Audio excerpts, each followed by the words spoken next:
the CEO of Calm, the leading app for meditation and mindfulness, and a new author of his book, Recharge, that offers tips for the best mental wellness practices in today's digital world.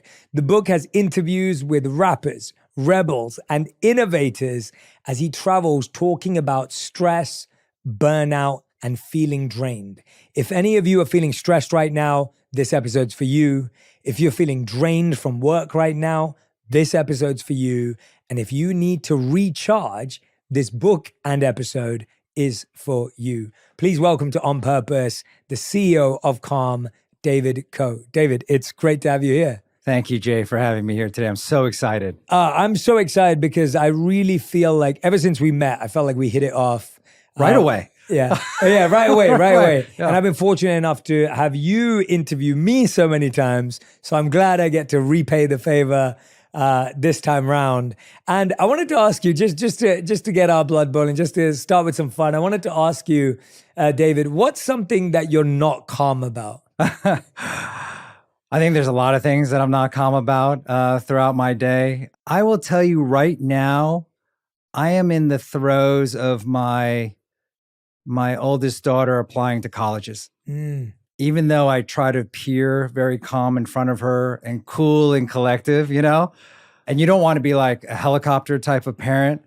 There are times where I'm just like, I want to get in there and say something, but I realize almost like the best thing for her is for her to go through it. And I have to kind of take a back seat. And so it's kind of going from where you take the wheel to like you're in the passenger seat and then you're in the back seat kind of peering every once in a while.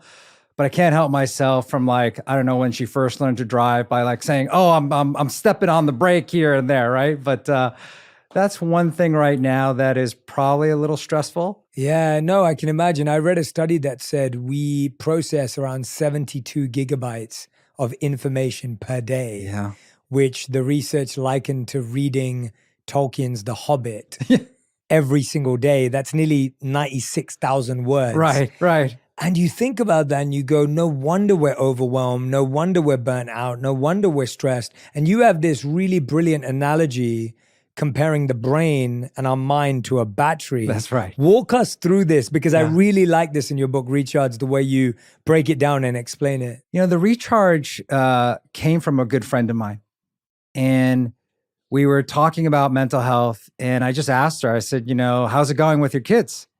And she goes, I was talking to my kids and I just said, how's your battery? And I was like, wait, what? And she goes, well, I said, how's your battery? I said, why?